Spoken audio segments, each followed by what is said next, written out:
In the vast, inky blackness of deep space, two spacecraft hung motionless. The sleek human exploration vessel, barely the size of a medium cargo ship, seemed almost laughably small compared to the massive metallic behemoth of the Galactic Empire. Sharp angular lines and gleaming obsidian-like surfaces of the alien ship suggested centuries of advanced technological development. Captain Jun Park studied the alien vessel through the main view screen, his fingers drumming lightly against the command chair's armrest. His second-in-command, Yuna Kim, monitored the communication systems with a mixture of professional concentration and barely contained curiosity. "They're scanning us," Hyun Lee announced from the navigation console, his voice calm and measured. June nodded, a subtle smile playing at the corner of his mouth. The alien ship's communication channels were preparing for what they likely believed would be a serious diplomatic first contact scenario. Centuries of galactic interaction had apparently taught these alien commanders that new species would be either terrified or submissive. They hadn't met humans. "Incoming transmission," Yuna reported, her fingers hovering over the translation matrix. The main view screen flickered, revealing a stern-faced alien commander. Its skin was a mottled gray-green, with several ridge-like protrusions running along its skull. Multiple eyes, 4 in total, blinked independently, studying the human crew with an intensity that would have intimidated most species. Instead of a formal greeting, June leaned back and whispered to Yuna, "Watch this." When the communication channel fully opened, the alien commander began what was clearly meant to be an imposing introductory speech. Before it could complete its first sentence, June interrupted. "Knock knock," he said, his tone perfectly casual. The alien commander stopped mid-word. Its 4 eyes blinked in rapid, confused succession. Yuna's translation systems worked overtime, converting the human joke into the alien linguistic framework. The result was predictably chaotic. "Who's there?" The alien responded, more out of programmed communication protocols than genuine understanding. June's grin widened. "Interrupting cow." "Interrupting cow. W-nu-o-o," Jun bellowed, cutting off the alien's response. For several seconds, absolute silence filled both the human ship's bridge and the alien vessel's command center. The alien commander's facial muscles, or whatever passed for facial muscles in its species, seemed to twitch in complete bewilderment. Hyun Lee struggled to maintain his professional demeanor, a snicker escaping despite his best efforts. Yuna's hands covered her mouth, shoulders shaking with suppressed laughter. The alien communication system processed the joke, running it through multiple linguistic and cultural databases. Each analysis returned with increasing confusion. Was this a threat? A ritual? A bizarre form of warfare? Commander Krill, leader of the Galactic Empire's first contact team, felt something he had not experienced in several centuries of space exploration. Pure, unadulterated confusion. "Is this a communication protocol?" Krill's translated voice sounded uncertain, almost vulnerable. Jun Park leaned forward, his eyes twinkling with mischief. "We come in peace," he said, "and with terrible jokes." The human crew's bridge erupted in laughter, a sound so genuine and unexpected that it seemed to ripple through the communication channels, creating a wave of pure, inexplicable human energy. The alien vessel's sophisticated sensors recorded something unprecedented. Emotional data that defied all standard categorization.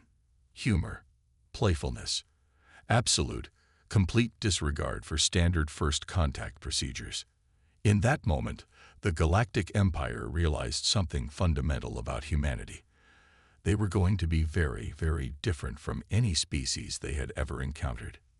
Jun Park just smiled, knowing that this was only the beginning of a very strange first contact scenario.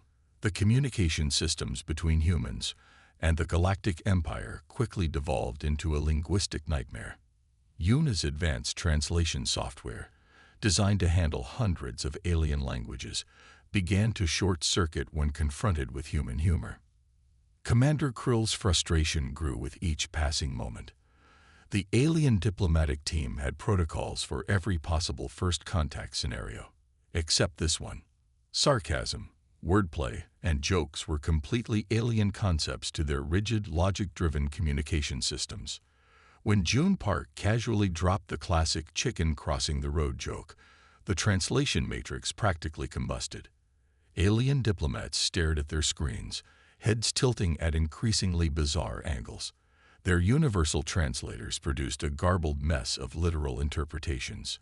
Explain the purpose of poultry locomotion across transportation pathways, one frustrated diplomat demanded. Yuna watched in a mix of professional horror and barely contained amusement as the joke's nuance completely disappeared.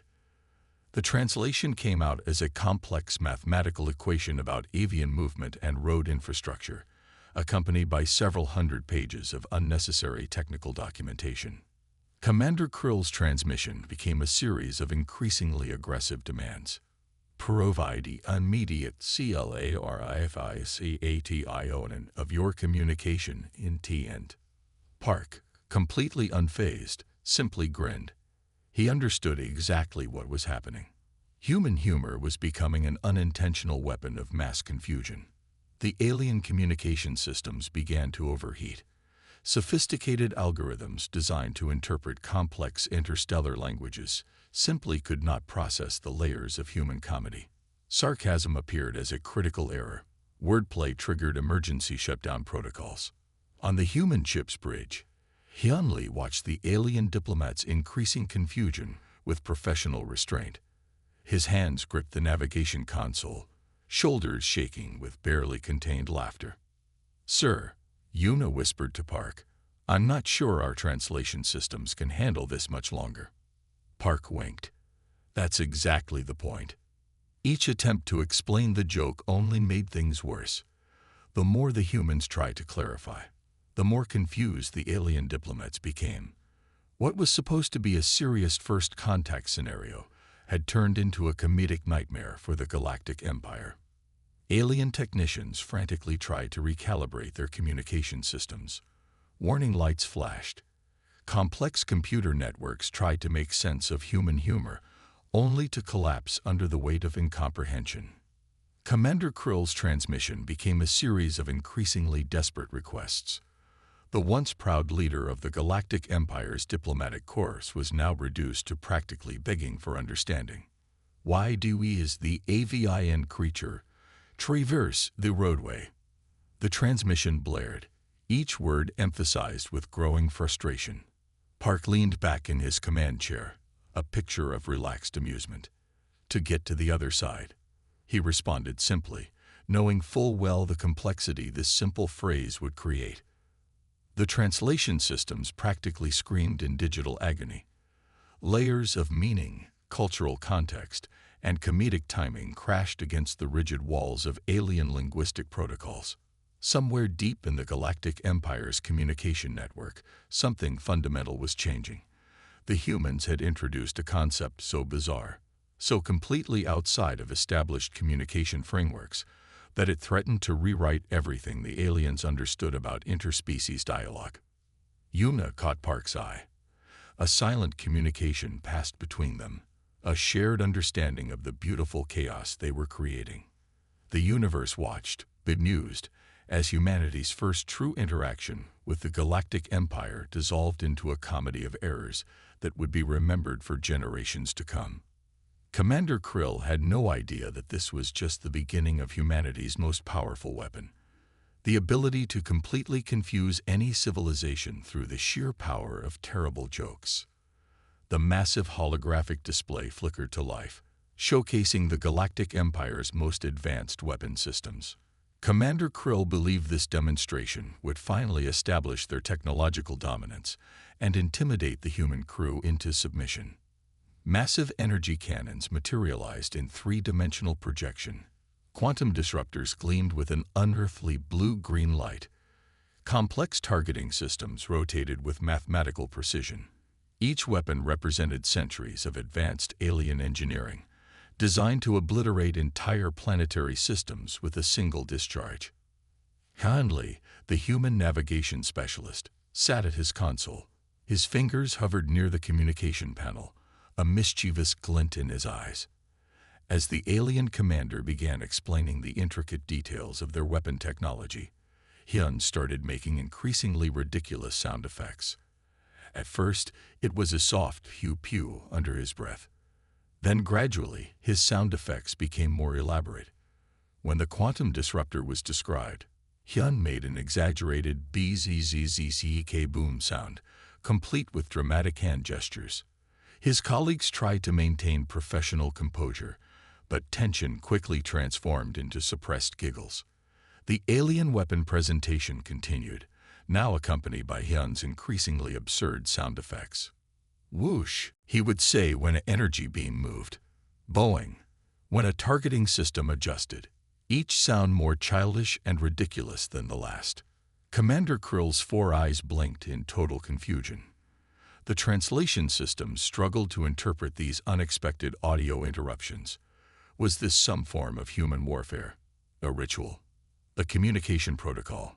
The human crew could no longer contain themselves. What started as quiet chuckles transformed into full-blown, uncontrollable laughter. Captain Park's shoulders shook.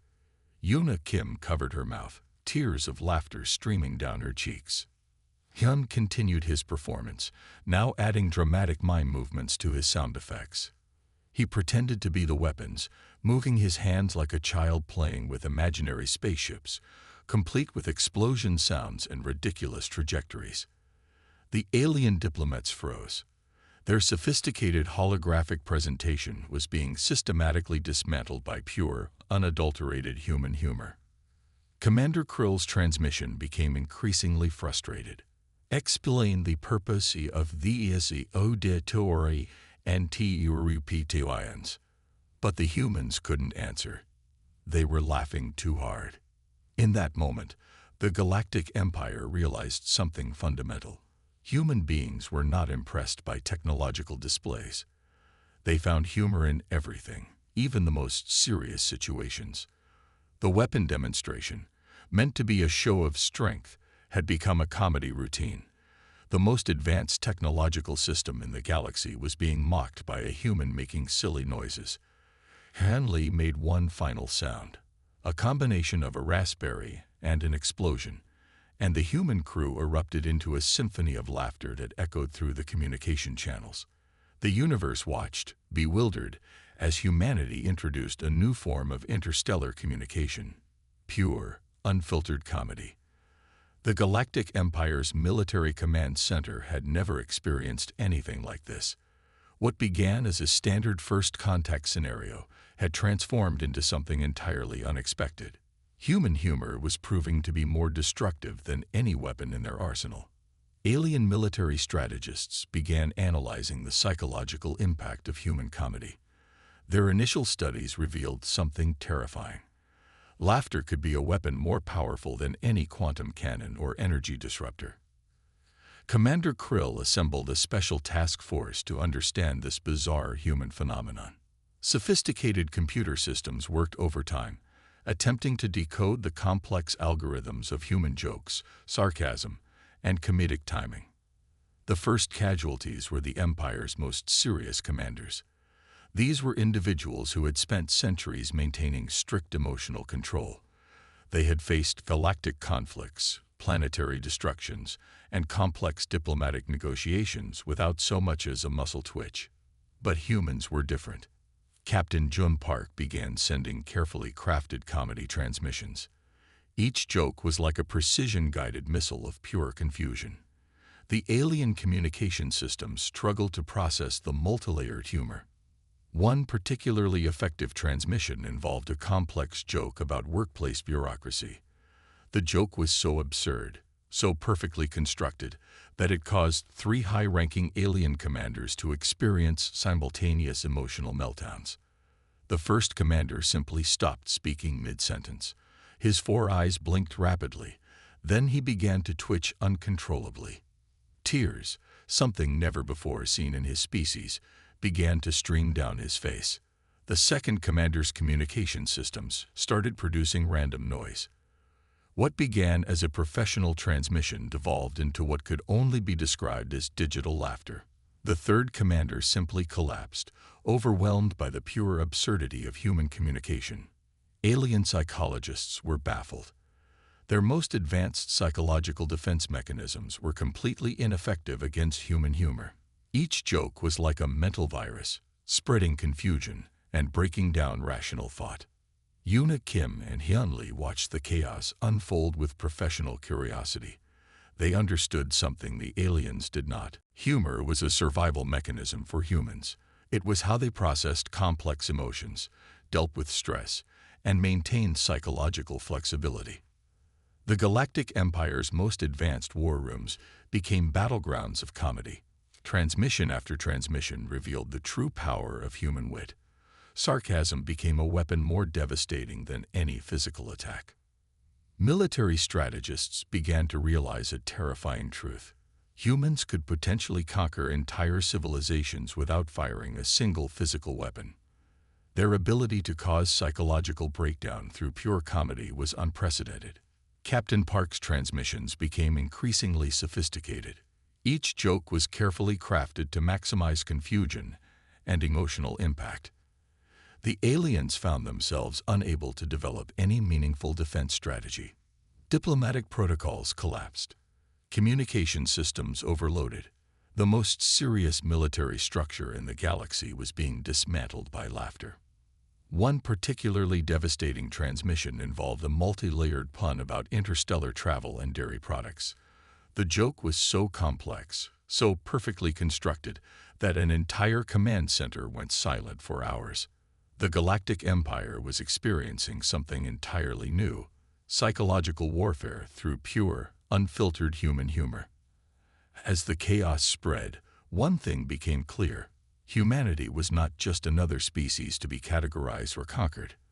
They were something entirely different. A civilization that could defeat their enemies with nothing more than a well-timed joke and a mischievous smile. Commander Krill could only watch in horror as his most serious commanders continued to experience emotional breakdowns, one joke at a time. The universe would never be the same again. The final negotiation chamber was unlike any diplomatic meeting in galactic history. Alien representatives sat trembling, their advanced communication systems still recovering from days of human comedy bombardment. Captain Jun Park entered the room with Yoona Kim and Hyun Lee, looking completely relaxed. The alien diplomats flinched at their arrival, memories of devastating jokes still fresh in their collective memory. Commander Krill, once the most feared negotiator in the Galactic Empire, now looked like someone who had survived a psychological hurricane. His 4 eyes darted nervously, watching every movement of the human delegation. "We propose a treaty," Krill announced, his voice slightly higher than usual. "A non-aggression agreement." Yoona raised an eyebrow. "And the real reason?" The translation systems momentarily struggled, but the underlying meaning was clear. "Please stop telling jokes." Hyun Lee couldn't resist. "Would you like to hear a joke about treaty negotiations?" he asked innocently. 3 alien diplomats immediately covered their communication receptors, a universal gesture of pure terror. The humans had discovered something remarkable. Their humor was more effective than any weapon. Centuries of galactic conflict could be neutralized by a well-timed pun, a ridiculous observation, or a perfectly delivered knock-knock joke. The treaty documents were bizarre. Hidden between standard diplomatic language were clauses that essentially begged humans to maintain a minimum level of serious communication. No excessive jokes during critical discussions. No comedic interruptions during weapon demonstrations. Captain Park read the document, a subtle smile playing on his lips. The aliens had essentially surrendered to laughter. Humanity was now classified in galactic records as a potentially dangerous comedic species. Warning labels would be attached to any future interactions. Diplomatic missions would come with mandatory humor suppression protocols. The most advanced civilization in the galaxy had been defeated not by technological superiority, not by military might, but by human beings' ability to find humor in absolutely anything. As the treaty was signed, Hyun Lee leaned towards Commander Krill and whispered, "Want to hear a joke about interstellar diplomacy?" The alien commander's 4 eyes went wide with terror. The universe watched, bewildered, as humanity proved that laughter could be the most powerful weapon of all. Soyan had expected this outcome. First contact specialists had warned that some alien civilizations might view diplomacy as weakness. Shields at maximum. Hold position. The space between the fleets lit up as multiple beams of energy lanced out from the Kralfax vessels, striking the Dauntless and 2 other Earth ships. The bridge shuddered slightly, but nothing like the violent impact Soyan had anticipated. "Damage report," she demanded. Lieutenant Junho looked up from the damage control station. Surprised. "Minimal, Captain. Their weapons barely penetrated our outer hull. Shield holding at 92%. A murmur of relief passed through the bridge. Earth's defensive technology, designed to withstand the harshest conditions of space, was proving more effective than they'd hoped against alien weapons. Soyan's expression hardened. These aliens had attacked without provocation, bombed civilians, and now fired on her ship. Diplomacy had failed. Return fire. Show them what happens when you attack friends of Earth. Weapons locked on target, Wujin confirmed. Fire. The Dauntless shuddered as its main batteries unleashed a barrage of kinetic and energy weapons. Across the fleet, other Earth vessels joined the attack. What followed shocked both alien forces. The Kralfax flagship's shields flared bright blue under the assault, then collapsed entirely as human railgun rounds, simple projectiles accelerated to incredible speeds, tore through defenses designed to repel energy weapons. The Dauntless's follow-up laser strike cut deep into the alien vessel's hull, venting atmosphere and crew into space. Direct hit on their flagship, Wujin reported. Their shields are down. 2 other enemy vessels reporting significant damage. On the tactical display, Soyan watched as Earth ships executed maneuvers that seemed to confuse the Kralfax. The aliens had expected a traditional exchange of fire from static positions. Instead, humanity's ships moved constantly, using defensive formations developed over centuries of warfare on Earth. Admiral Minho is ordering a full attack, her communications officer reported. All ships are engaging. What followed was unlike anything the galaxy had seen before. Human weapons tore through Kralfax shields designed to repel known galactic armaments. Earth tactics, evolved from millennia of warfare, proved devastatingly effective against enemies who had never encountered such relentless aggression. 3 Kralfax vessels exploded in rapid succession as concentrated fire from the human fleet overwhelmed their defenses. The remaining alien ships attempted to regroup, but coordinated strikes from Earth fighters, small, agile craft piloted by humans trained to endure extreme G-forces, disrupted their formation. "Captain, we're being hailed by the Alterian station," reported the communications officer. Commander Doyen's face appeared on screen again, all 4 eyes wide with astonishment. "Your weapons, your tactics, we've never seen anything like this. The Kralfax are the most feared military force in this sector." Soyan nodded grimly. "On Earth, we have a saying. The best predictor of future behavior is past behavior. The Kralfax have shown what they do to defenseless worlds. We won't give them the chance to continue." As if to punctuate her words, another Kralfax ship erupted in flames as Earth missiles found their mark. The remaining alien vessels began to retreat, their formation broken, their military doctrine shattered by an enemy they had not expected and could not understand. On the bridge of the Dauntless, humanity's first interstellar battle was drawing to a close.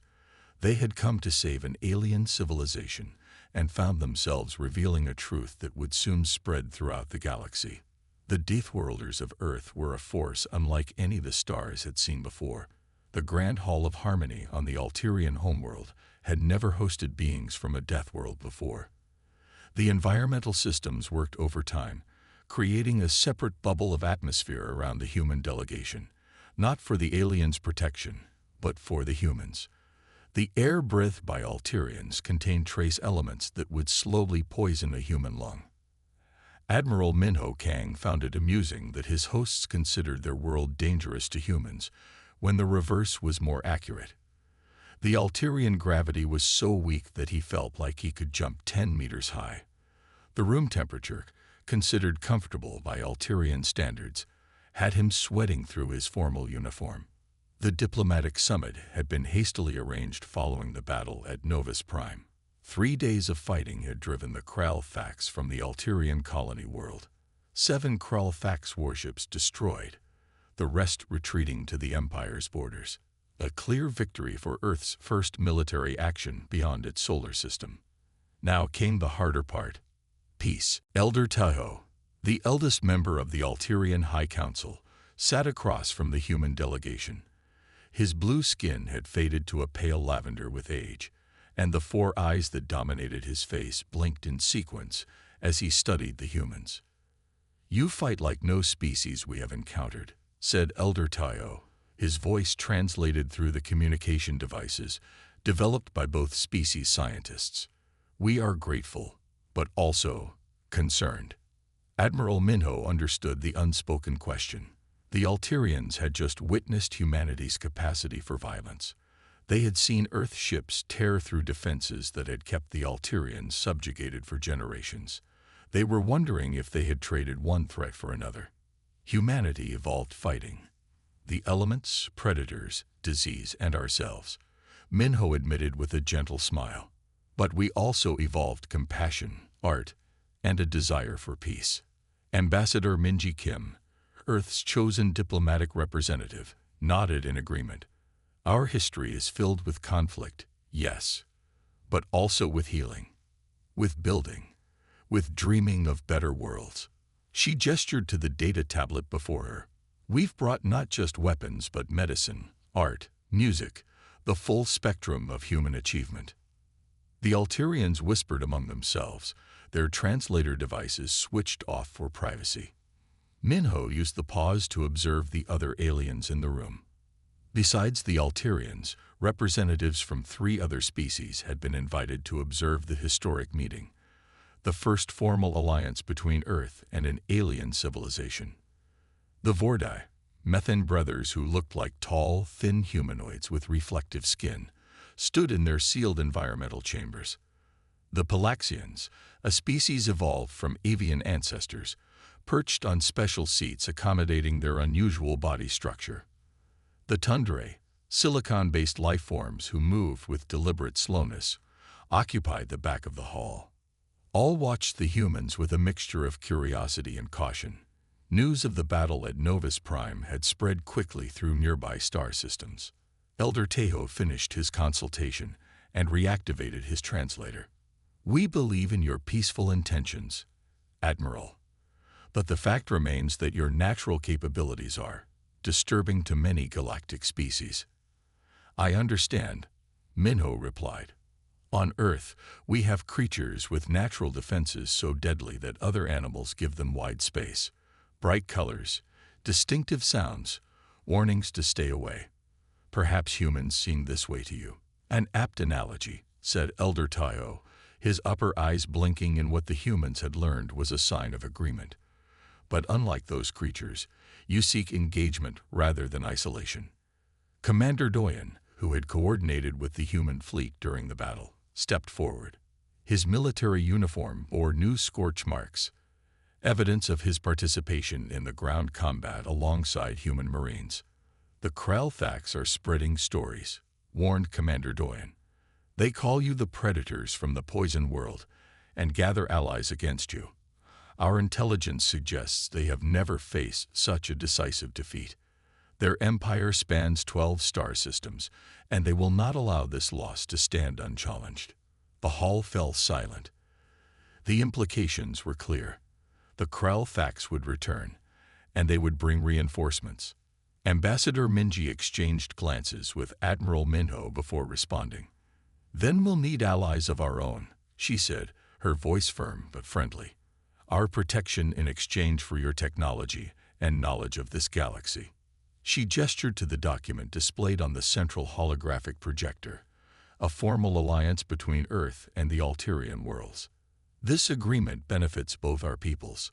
You gain the protection of Earth's fleet, We gain faster-than-light technology superior to our own, and star charts of nearby systems.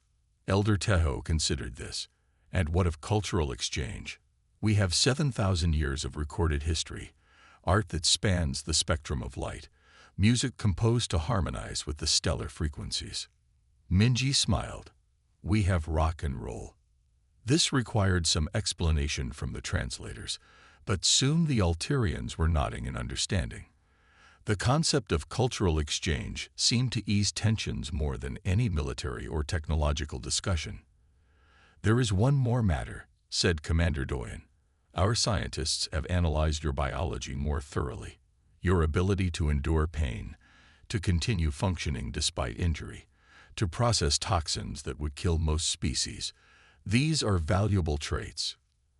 Admiral Minho raised an eyebrow.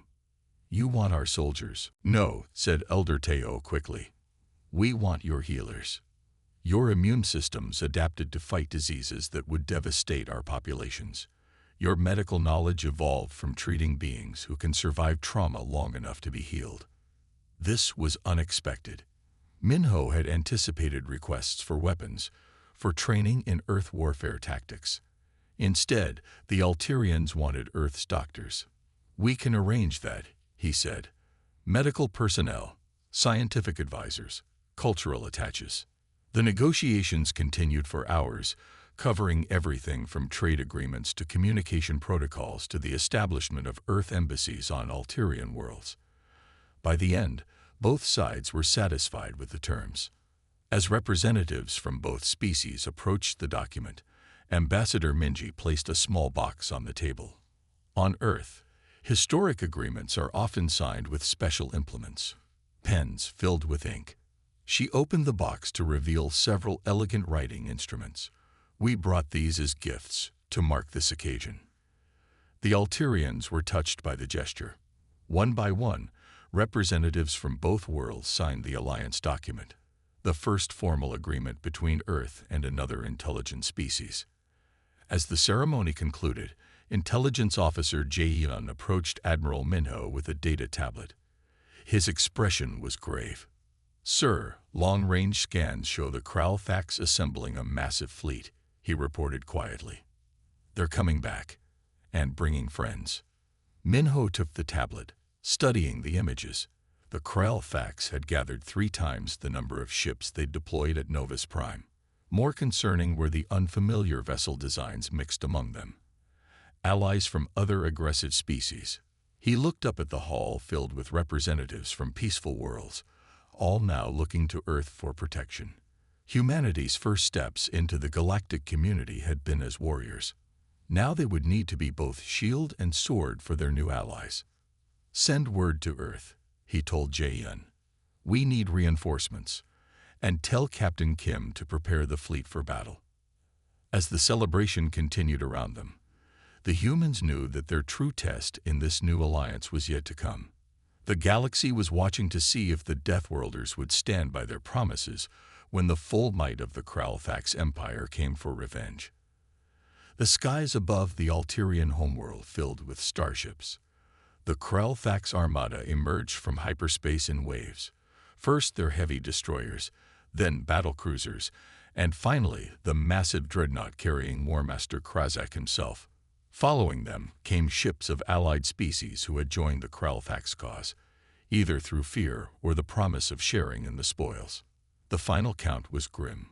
157 enemy vessels against the combined human Alterian fleet of 52 ships. On the bridge of the UES Dauntless, Admiral Minho watched the tactical display with calm focus. The 2 weeks since the alliance signing had not been wasted. Reinforcements from Earth had arrived, including 3 new heavy cruisers. More importantly, human engineers had helped upgrade Alterian vessels with improved shields and targeting systems. Enemy fleet approaching optimal firing range, reported Captain Soyeon Kim, now serving as Minho's fleet commander. Their formation suggests they plan to divide our forces before concentrating fire on the planetary defense grid. Commander Doyen, the Alterian liaison officer, looked pale. Even with your upgrades, Our homeworld's shields cannot withstand such firepower for long. We expected this, said Admiral Minho calmly. Deploy the fighter wings. Activate Operation Thunderstorm. Throughout the human fleet, pilots rushed to their fighters. Unlike larger vessels, these small craft were piloted by a single human, able to perform maneuvers that would tear apart similar alien ships. The Alterians had been shocked to learn that humans could endure up to 9 times their normal gravity for short periods, forces that would kill most sentient species instantly. Operation Thunderstorm active, confirmed Soyan. All ships acknowledge receipt of battle plans. Minho nodded and opened the fleet-wide channel. All vessels, this is Admiral Kang. Today we fight not just for our new allies, but for a principle, that the strong protect the weak, that tyrants will find no easy conquests in this galaxy. Execute Battle Plan Alpha. Good hunting. The human fleet moved first, breaking their defensive formation in a way that appeared chaotic to Kralfax observers. Instead of holding position near the planet's defense grid, Earth ships accelerated directly toward the enemy armada. They're confused by our approach, Doyen noted, watching the enemy's response on the tactical display. Kralfax doctrine calls for establishing firing lines at optimal range. Which is exactly why we won't do that, Minho replied. Earth vessels executed maneuvers the Kralfax tactical computers deemed impossible, human pilots withstanding forces that would render other species unconscious. Fighters swarmed between larger ships, targeting engines and weapon systems with surgical precision. The first hour of battle saw losses on both sides. 3 human destroyers and 5 Alterian vessels were destroyed, but they took 12 enemy ships with them. The Kralfax advantage in numbers was being offset by human unpredictability and aggression. Then the tide began to turn. Kralfax ships, designed for direct confrontation, struggled against human hit-and-run tactics. Their allied vessels, expecting to join an easy victory, found themselves isolated and destroyed one by one. Admiral, enemy destroyers are changing course, Soyan reported urgently. They're heading for the civilian evacuation centers on the surface. Minho's expression darkened. The Kralfax, finding themselves outmatched in ship-to-ship combat, were targeting non-combatants. It was a desperate move, meant to force the defenders to abandon their tactical advantage. Intercept course impossible, Doyen said, his voice breaking. They'll reach bombardment range in 3 minutes. Major Yoonji Choi, commander of the Marine Special Forces aboard the Dauntless, stepped forward from her position at the back of the bridge. Admiral, my team can board their command ship, she said firmly. If we can capture or eliminate their Warmaster, their attack will falter. Minho considered this. Boarding an enemy vessel in the middle of a space battle was suicide by any reasonable standard. But humans had evolved to take such risks when necessary. How quickly can you deploy? He asked. My team has been ready since the battle began, Yunji replied with a slight smile. We've been waiting for the order. 15 minutes later, 3 stealth dropships detached from the Dauntless, their hulls coated with materials that absorbed sensor scans. While the main battle raged, these small craft approached the Kralfax flagship from its blind spot, directly below its massive engines. Inside the lead dropship, Major Yoonji checked her squad's equipment one final time. 24 Marines in lightweight combat armor, armed with weapons specifically designed for ship-to-ship combat. Their objective was clear: fight their way to the bridge and force the Kralfax to call off the attack on civilian targets. 30 seconds to contact, the pilot announced. Breach point identified. Yoonji activated the squad channel. Remember your training. Their atmosphere will be thin by our standards, but loaded with sulfur compounds. Helmets sealed until we're sure of conditions. They'll have gravity set to their homeworld standard, about 60% of Earth's. Use that to your advantage. The dropship attached to the Kralfax vessel's hull with a muffled thump. Cutting lasers sliced through the outer plating, and the Marines poured in. What followed would become the stuff of galactic legend. Humans moving through toxic atmosphere breaches without environmental suits when their helmets were damaged, continuing to fight despite injuries that would incapacitate other species.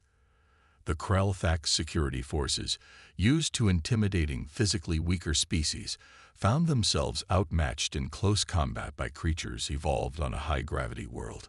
Major Yunji led from the front, her combat skills honed by years of training in Earth's most elite special forces. The Krell-Thax defenders fell back step by step as the humans advanced through the massive ship, their retreat becoming increasingly desperate. On the third deck, Yunji's helmet was damaged by enemy fire. Without hesitation, she removed it and continued breathing the alien atmosphere. The sulfur burned her lungs and made her eyes water, but the human body, evolved to handle a wide range of environmental toxins, adapted quickly. "How are you still standing?" gasped a captured Krell-Thax officer as Yunji's team secured the main engineering section. "That air should be killing you." "I'm from Seoul," Yunji replied with a grim smile. "Our air quality was worse than this back in the 2020s. 6 hours after boarding, the human Marines reached the bridge. Warmaster Krazak, the architect of the Krell-Thax expansion campaign, found himself staring down the barrels of human weapons, wielded by blood-spattered soldiers who had fought through hundreds of his best troops to reach him. "Surrender your fleet," Yunji demanded, "or die where you stand."